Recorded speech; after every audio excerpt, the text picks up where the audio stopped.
commence par moi-même. Je prie que ta parole éternelle soit comme un signe sur nos mains et comme une marque sur nos fronts.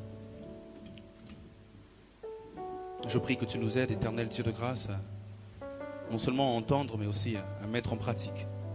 Apprends-nous à attendre. Apprends-nous, ô Dieu, à te faire confiance, même dans le processus. Apprends-nous ce soir. Révèle-nous tes mystères. Puisse le ciel être ouvert. Fais-nous du bien, Père. Transforme-nous. Que ton esprit, derrière ta parole, puisse créer en nous les dispositions qu'il faut. Imprimer en nous le modèle qu'il faut. Je te prie, Père, au nom de Jésus-Christ. Véhicule ta grande science, Père. En ton nom, j'ai ainsi prié et par le Saint-Esprit. Amen. Tu peux m'aider à acclamer Dieu?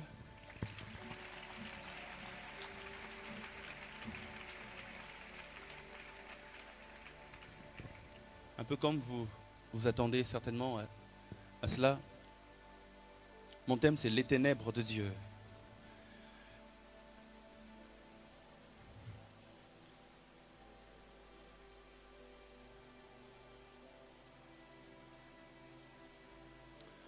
Avant d'aller plus loin et de commencer, j'aimerais dire deux choses.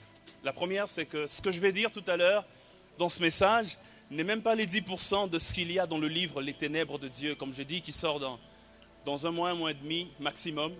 C'est même pas les 10% de ce qu'il y a dedans. Alors je vous encouragerais de prendre ce message juste comme un apéritif, parce que je pense que bientôt, on va manger. La deuxième des choses que j'aimerais dire, c'est que je ne serai pas très long, et je pense que ça ne sert à rien de l'être ce soir, car celui qui vient après moi est plus grand que moi. Et quand quelqu'un comme lui va prêcher, mieux vaut que toutes les autres bouches parlent, soit peu, soit pas.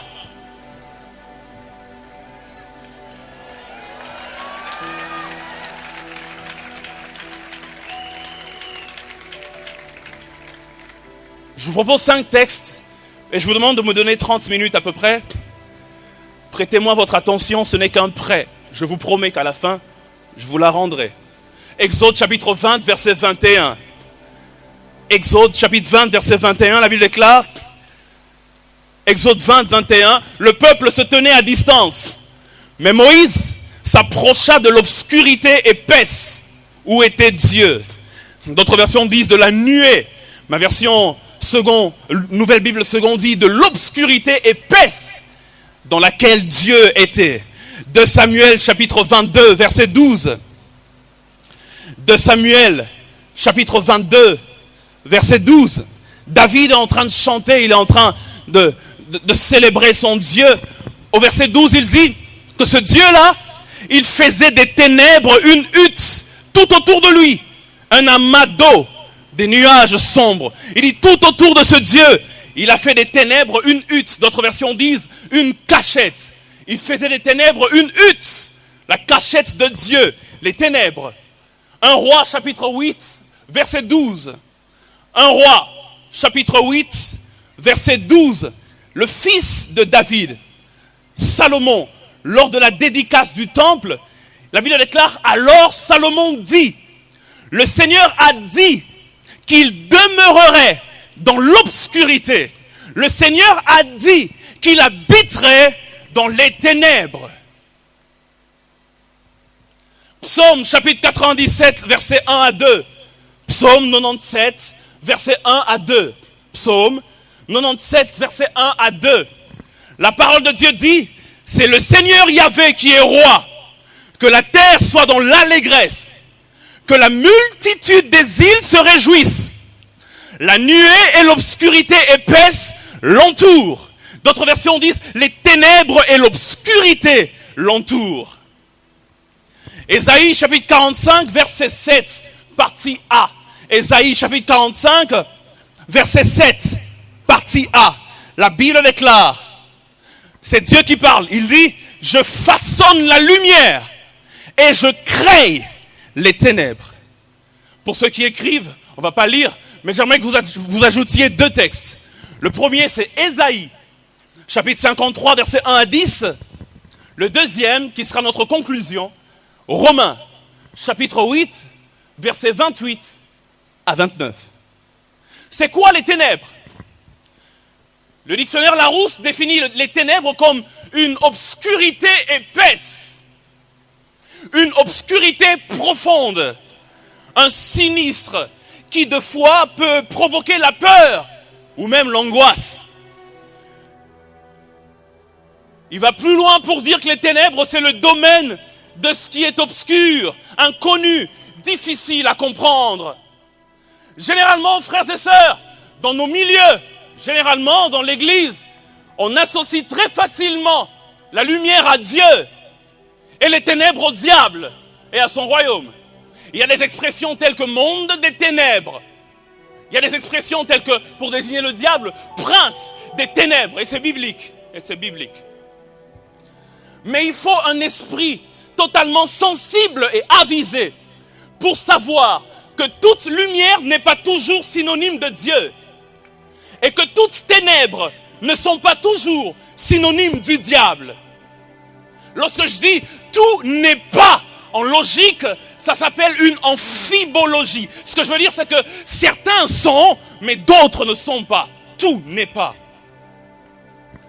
Dans 2 Corinthiens, chapitre 11, verset 14, l'apôtre Paul est en train de parler, il dit, d'ailleurs, le diable, Satan, se déguise, se transforme en ange de lumière.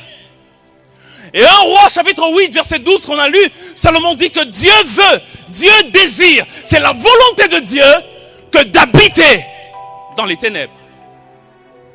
Ainsi, mes frères et sœurs, toute lumière ne cache pas toujours Dieu. Toute ténèbres ne cache pas toujours le diable. Derrière certaines lumières, il y a Satan. Et derrière certaines ténèbres, il y a Dieu. Les ténèbres de Dieu. Est-ce que je peux avancer? J'aimerais être clair à ce niveau. Dieu n'est pas ténèbres, mais il aime habiter dans les ténèbres. Le diable n'est pas lumière, mais il aime se déguiser en ange de lumière.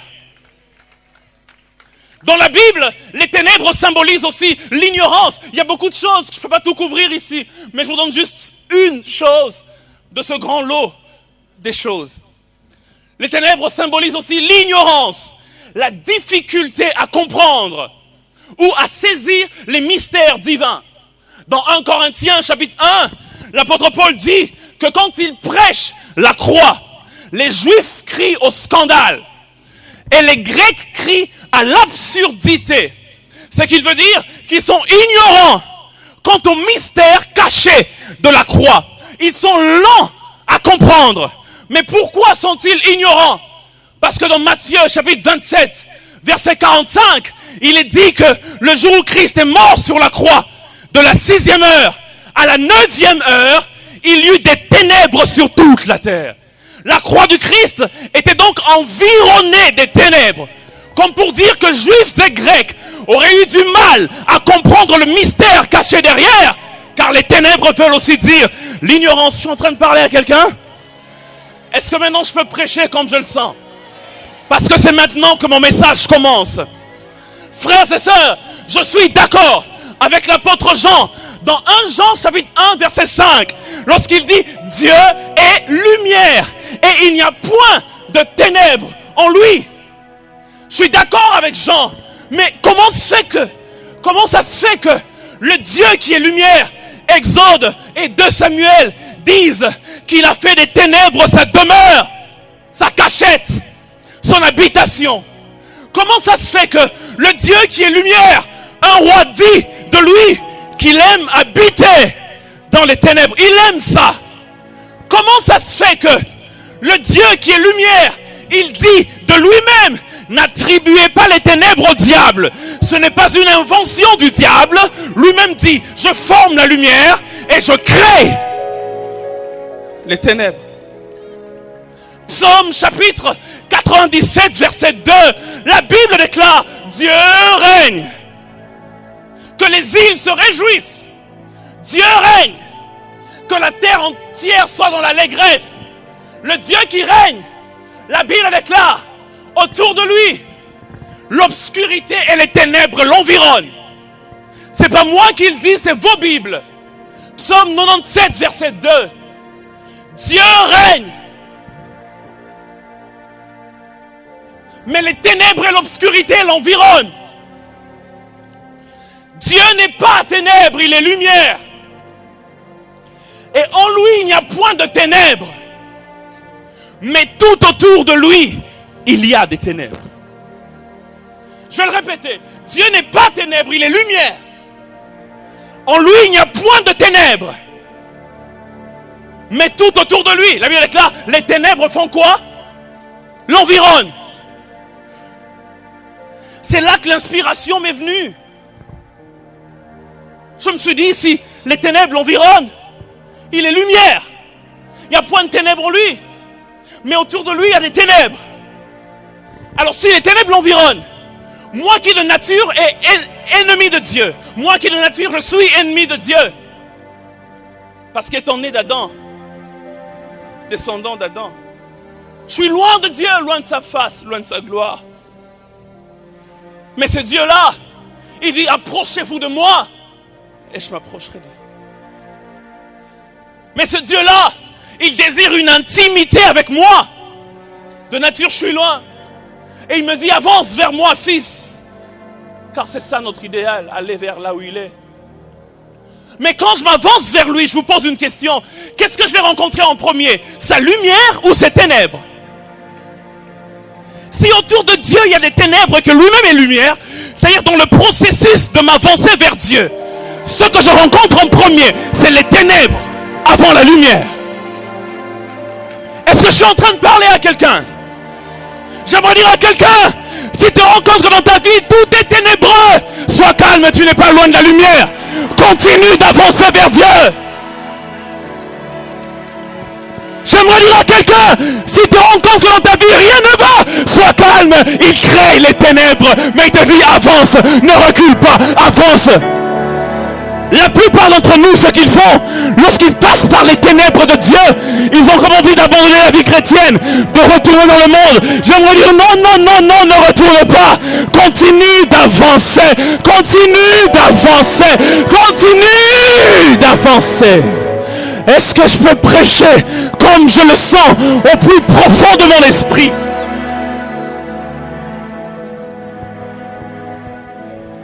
Autour de lui, il y a des ténèbres. Ces ténèbres-là, c'est quoi? C'est un processus qui emmène vers la grandeur. Avant l'élévation, les ténèbres de l'élévation. Avant la bénédiction, il est possible que tu passes par des ténèbres. Ces ténèbres, c'est quoi? C'est un temps de préparation avant l'exposition. Dis à ton voisin, avant que Dieu ne t'expose, il te prépare. C'est ça les ténèbres. Aujourd'hui, surtout dans ma génération, nous sommes pressés. Nous sommes pressés à aller vers la lumière.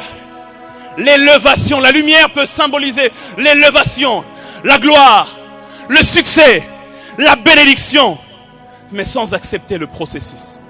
On veut sauter les ténèbres, arriver directement. C'est pourquoi nous sommes superficiels. Dis après moi, superficiels. Un grand théologien américain que j'ai lu a déclaré, en observant cette génération, il dit que la superficialité est la maladie de ce siècle, la malédiction de ce siècle. Il dit, ne remarquez-vous pas que les gens qui ont le plus influencé le monde ont vécu loin derrière nous, mais que plus le temps évolue, moins de gens influencent le monde. Nous sommes superficiels parce que nous voulons la lumière avant les ténèbres. Nous sommes superficiels parce que nous voulons nous montrer avant de nous cacher. Nous sommes superficiels parce que nous voulons que les gens viennent nous écouter alors que nous n'avons rien à leur donner. Dieu a toujours préparé ses héros. Dieu a toujours préparé les gens qu'il veut utiliser. Et d'ailleurs, j'aimerais te dire, si ta préparation prend de temps, c'est que ton destin est grand. À l'âge de 17 ans, Joseph a eu des rêves qu'il serait le plus grand dans sa famille et que son père, sa mère et ses frères se prosterneraient. Mais il ne savait pas qu'avant qu'il atteigne cela, il y aurait 13 ans des ténèbres. 13 ans où il a été trahi par ses frères. Oui, dans les ténèbres, il y a la trahison des proches. 13 ans où il a eu un faux témoignage de la part de la femme de Potiphar. Oui, dans les ténèbres, ça arrive. Quand Dieu te prépare à quelque chose. On veut tous être pasteur Roland Dallot, mais s'il se tient ici pour vous raconter ce par quoi il est passé, pour devenir ce qu'il est devenu, je pense qu'on renoncerait à vouloir être comme lui. Les ténèbres, c'est le passage obligé. 13 ans durant lesquels Joseph a même connu la prison. Moïse, à 40 ans, l'envie de sauver le peuple était déjà dans son cœur. Mais il a dû passer par 40 autres années de ténèbres. Dans l'anonymat, le prince est devenu berger. Mais Dieu le préparait. Est-ce que je peux avancer? David, oh que dire de David, l'un de mes personnages bibliques préférés. Mais que dire de David? À l'âge de 17 ans, il tue Goliath. Les femmes chantent. Saül a tué ses milliers. David a tué ses 10 milliers. David pensait que la prochaine étape, c'est la gloire. La prochaine étape, après le chant des femmes, c'est le royaume. Le roi David. Je suis sûr qu'il s'imaginait déjà qu'il est arrivé.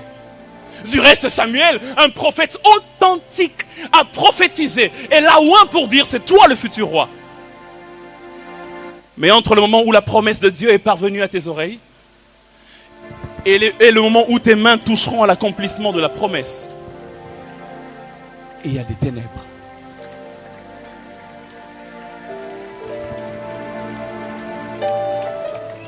Dieu a appris plusieurs choses à David.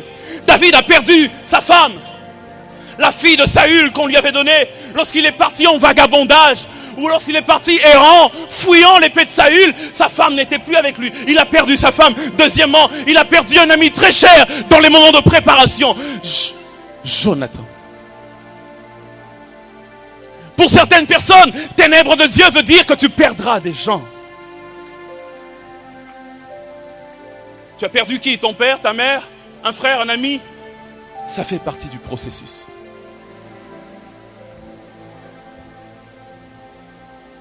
Il a perdu Samuel. Y a-t-il quelqu'un en Israël qui croyait en David plus que Samuel? C'est l'homme qui a entendu Dieu. C'est l'homme qui l'a oint. Samuel est mort. David a dû apprendre à faire le fou pour sauver sa vie, le futur roi. David a dû apprendre. Un jour, il se réveille et dit, Wallahi, Saül va me tuer un jour. L'homme qui a reçu la promesse. David a appris à pleurer avant de se réjouir. David a perdu quoi encore? Il a même perdu sa dignité. Que dire de Jésus? À l'âge de 12 ans, c'est comme si à l'âge de 12 ans, on est en train de voir quelques promesses du futur Messie. Mais après, on le revoit à 30 ans. 18 ans de ténèbres. Les théologiens disent que durant ces 18 ans, il a perdu Joseph. Joseph était mort. C'est pourquoi dans le reste des évangiles, on dit ta mère et tes frères, on ne cite jamais son père adoptif.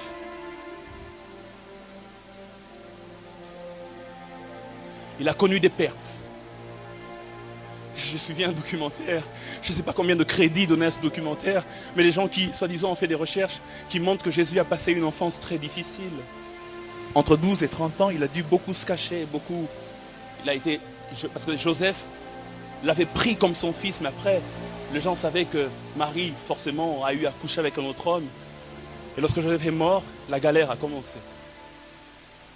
La Bible ne le dit pas, je le prends avec des pincettes, mais peu importe. il a eu ces ténèbres. Que dire de Paul? Le grand Paul. Est-ce que je peux prêcher sans parler de Paul? C'est presque impossible. Mais que dire de Paul? Lui-même il dit, lorsqu'il n'avait plus à Dieu de révéler en lui son Fils, pas par lui, en lui son Fils. Alléluia. Il n'avait pas d'abord plus à Dieu de révéler par lui son Fils. Il n'avait plus à Dieu de révéler en lui son Fils. Dieu, avant d'agir par toi, il veut agir en toi. Et c'est là que les ténèbres de Dieu sont importantes. Il dit, je n'ai consulté ni la chair ni le sang, mais je suis où? Allé en Arabie. Il a fait 3 ans en Arabie. 3 ans dans un désert perdu quelque part. 3 ans durant lesquels il a eu, mais alors des révélations extraordinaires. Son évangile a été modelé. Lui-même quand il parle de l'évangile qu'il prêchait, il dit même pas l'évangile de Jésus-Christ. Il le dit rarement, mais plusieurs fois il dit mon évangile. Durant 3 ans, Dieu a taillé cet évangile en lui. Il a eu des mystères dont nous bénéficions jusqu'à aujourd'hui. Après cette année, il est passé même par des ténèbres de Tars. À Tars, il a aussi connu presque 7 à 10 ans de ténèbres. Loin des bruits, loin des acclamations. Mais lorsqu'il parle dans 2 Corinthiens 12, il dit, je connais un homme, il y a 14 ans, qui a été emmené jusqu'au 3e ciel. Et qui a entendu des choses qui n'est pas permis à l'homme de répéter. Si vous prenez 2 Corinthiens quand ça a été écrit, et vous rentrez 14 ans plus tôt, ça se situe durant les moments où Paul était dans les ténèbres de Tars. Là, dans les ténèbres, il a reçu des révélations extraordinaires. Il est allé jusqu'au 3e ciel, il dit, est-ce dans mon corps ou pas dans mon corps? Je ne sais pas, mais c'est là dans l'intimité, là, loin des regards, là, dans l'anonymat. Nous sommes pressés aujourd'hui. Si je reçois une prophétie, le lendemain, j'ouvre une page Facebook, prophète Lord Lombo. On ne veut pas que Dieu nous prépare. C'est pourquoi on est superficiel. C'est pourquoi une fois arrivé, on ne traîne pas trop. Parce qu'on n'a pas appris les leçons qu'on n'apprend que dans les ténèbres de Dieu. Est-ce que je suis en train de parler à quelqu'un? Ne me lapidez pas encore. Vous allez peut-être me lapider à la fin. C'est dans ces moments de ténèbres que Dieu prend le soin de nous briser. C'est là, il dit oui. Écoute, je veux bien faire des choses avec toi. Je veux bien, mais dans cet état-là, si je te donne ce que je veux te donner, là, je te perds.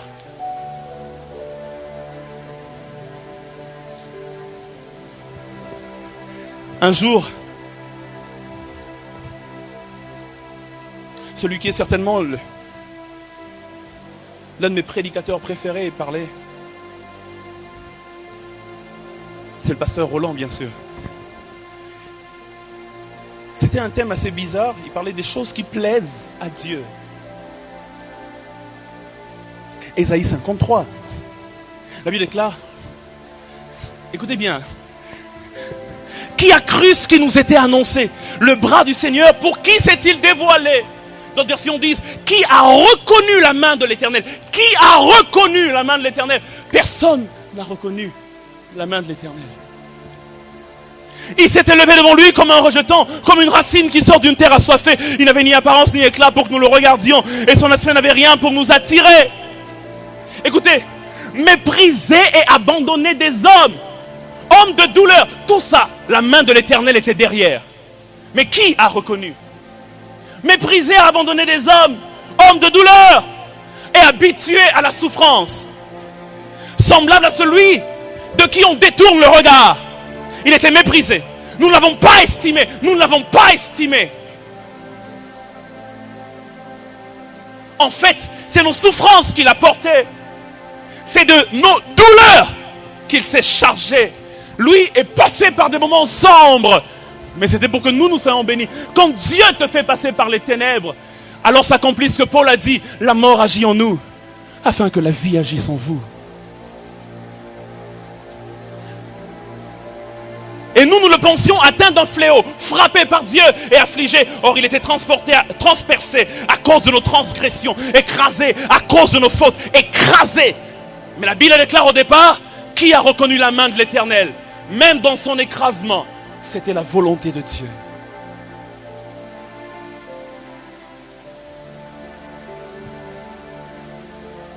Verset 6 dit, nous étions tous errants, comme du petit bétail, chacun suivait sa propre voie, et le Seigneur a fait venir sur lui notre faute à nous tous, maltraités, affligés. Dieu voulait ça. Seigneur, c'est toi qui voulais ça. Maltraité, affligé. Il n'a pas ouvert la bouche, semblable au mouton qu'on mène à l'abattoir, à une brebis muette devant ceux qui l'attendent. Il n'a pas ouvert la bouche. Il a été pris par la violence et le jugement. Dans sa génération, qui s'est soucié de ce qu'il était exclu de la terre des vivants à cause des transgressions de mon peuple, qui ont été un fléau pour lui. On a mis sa tombe parmi les méchants, son sépulcre avec celui du riche, bien qu'il n'ait pas commis de violence et qu'il n'y ait pas eu de tromperie dans sa bouche. Écoutez le verset 10, le Seigneur a voulu l'écraser par la souffrance. D'autres versions disent, il a plu à l'Éternel de le briser par la souffrance. Mais Seigneur, pourquoi ça te plaît qu'il soit maltraité, écrasé, ignoré? Mais Dieu le préparait à ce qu'il devienne roi des rois et seigneur des seigneurs. Mais avant ça, il a connu ces ténèbres. J'aimerais dire à quelqu'un, tiens bon, ça fait partie du processus.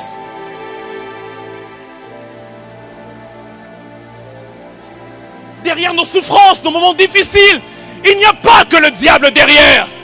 Deux fois c'est Dieu qui le veut. Deux fois c'est Dieu qui le permet. Nous sommes habitués à chasser les démons toujours. Mais de fois en chassant les démons, on ne sait pas qu'on chasse Dieu. Du reste, un homme spirituel, un chrétien vraiment spirituel, sait voir Dieu même derrière le diable. Parce qu'il sait que de toute façon, rien ne peut m'arriver sans l'autorisation de Dieu.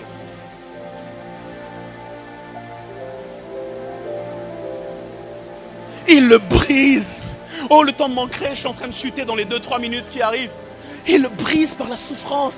Mais c'était ça la volonté de Dieu. La Bible déclare, dans Marc, Jésus, il prit le pain, il le rompit et le donna à ses disciples. Il le brisa et le donna, avant que le pain ne devienne une bénédiction pour les disciples.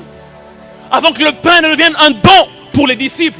Il a dû être brisé entre les mains de Jésus-Christ. Deux fois, c'est Dieu lui-même qui nous prend entre ses mains. Il nous rend, il nous brise. Il brise le nous, afin que seul lui vive en nous.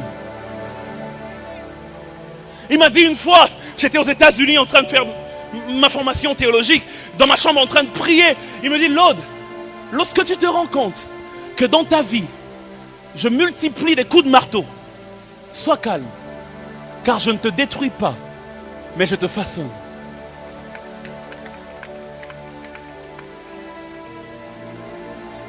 Un jour, je méditais sur David, je vois qu'il est loin, il a tué Goliath. Je dis, mais Seigneur, pourquoi n'as-tu pas permis que David devienne directement roi à la place de Saül? En ce moment-là, Saül était devenu fou et insensé. Et Dieu me répond, il dit, Lord, un David immature et non brisé est aussi dangereux qu'un Saül fou et insensé.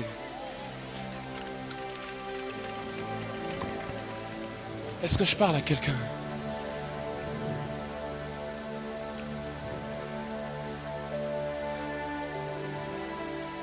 Mais quel est le but de tout ça? À quoi ça sert? À quoi ça sert? Vraiment. Romains 8, 28 à 29.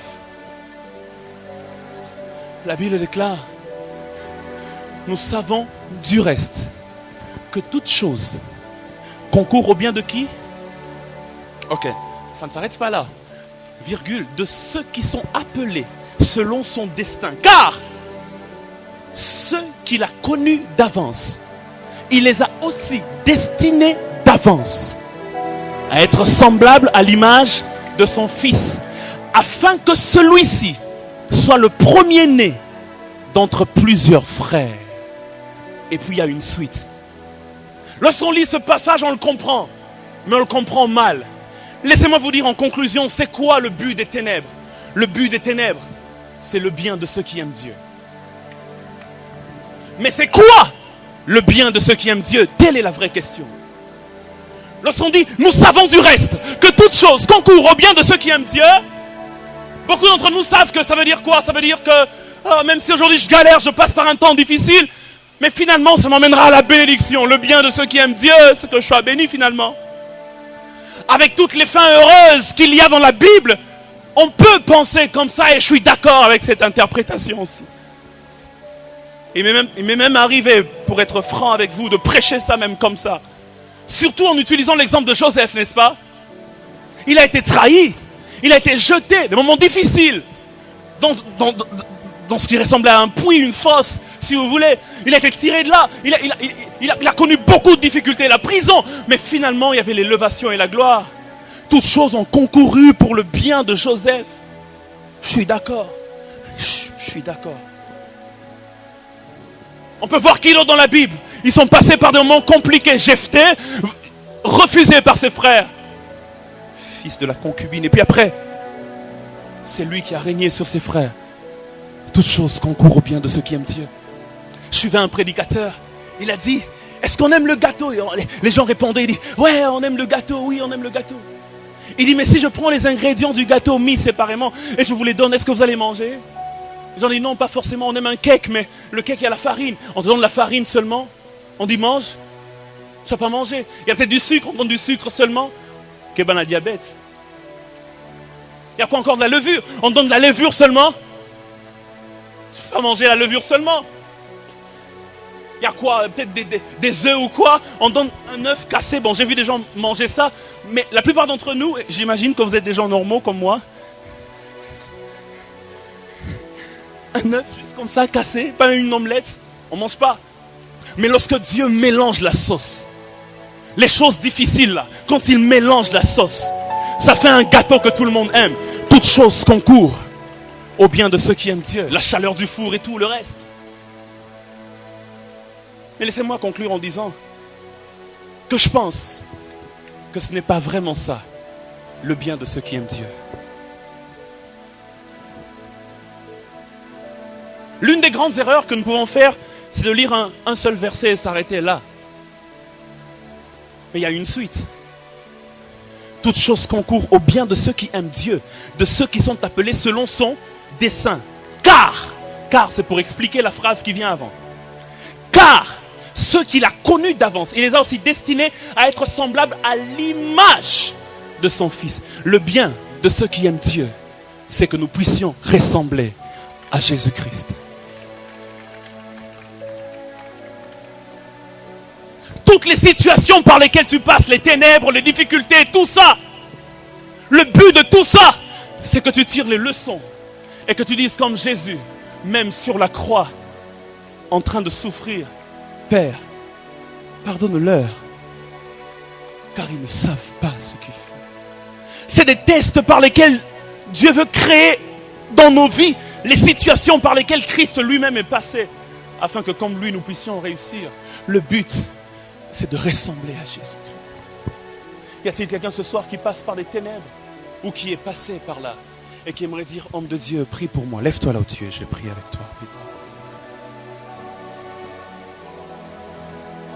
Lève-toi juste là où tu es. C'est le seul exercice que je vais te demander.